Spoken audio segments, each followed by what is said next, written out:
Do you feel guilty being happy while others are suffering? Then you gotta have a listen to this broadcast. Oh my gosh, it just may change everything. Let's get to it. You've heard of unconditional love, but have you heard of the secret to unconditional happiness and allowing more into your life? More wealth, more success, and more love. More freedom in your life right now. Welcome to the Happy Bar with Israel Savage.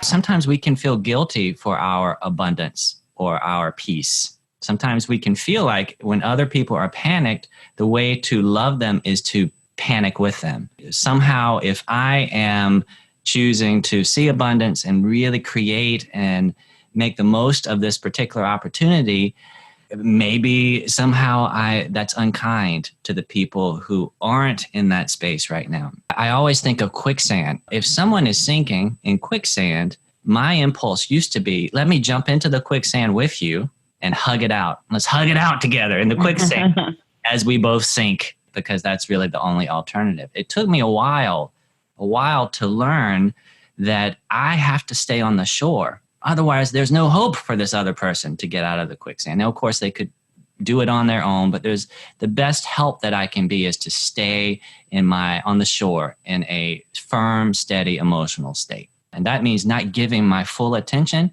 to their unsteady emotional state, not hugging it out, agreeing with their emotional sinking. That was lesson 1, to stay on the shore. Lesson 2 for me was I can throw a rope to them, and I used to throw the rope to them and demand that they take it. You got to take the rope. You got to take the rope. And in demanding that they take it, I get closer and closer to the shore until eventually I'm in the quicksand with them. Here, let me tie that around you. So instead of hugging it out, I'm trying to tie the rope of help around them when they weren't ready for it. They didn't want it. And so our job is to stay on the shore, throw the rope, and then it is that other person's job. It is their power. We disempower them. We castrate them when we do the work for them. It empowers them, and it's their right to be able to grab the rope themselves or not. They get to choose. That's free will. And I have to celebrate that they get to choose because it's their life. Sometimes we choose to sink in the quicksand. We choose that. I've chosen that before. Oh, woe is me. Woe is me. But here's this really good news and these great things. No, shut the windows, close the, woe is me. Sometimes we want to choose that. Sometimes we do, and that's okay. Because guess what? Eventually we won't choose it anymore. We'll get to a place where the woe is me feels so bad that we will start to look for those ropes all around us and we will grab one. Very important to remember, it's not your job to save anybody. That is not your job. Our job is to pursue our own joy and happiness. And in doing that, we provide a lantern, a light for other people to do the same because they don't need us. I have my own business. And so sometimes I hang out with coaches and I go other coaches and consultants and I go to conferences. And I went to this one retreat in Mexico, and you had to stand up and say where you wanted your business to be in 3 months or whatever it was. And people got up. And, they were all excited and they had different things to say. And some of them said, yeah, I'm making barrels of money, whatever the figure was. Some people got up and they said, I'm helping millions of people.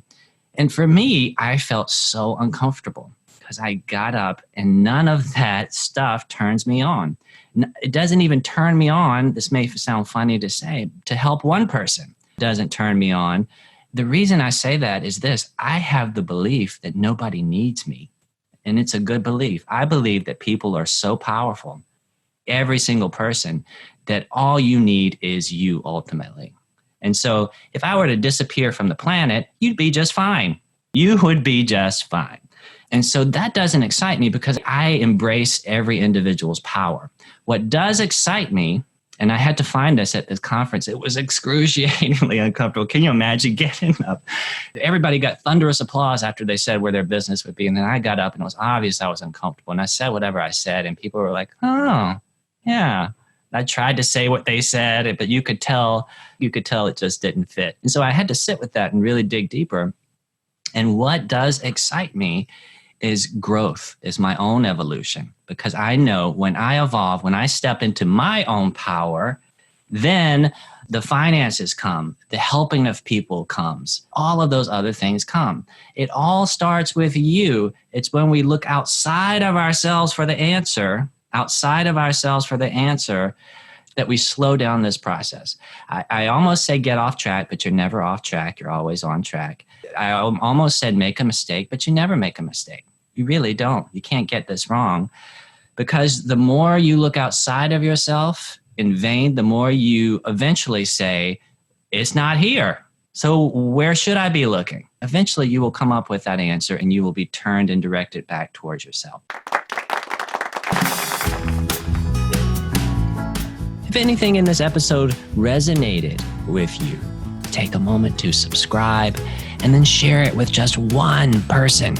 It's our mission to make the world a happier place, one insight, one shift, one share at the time.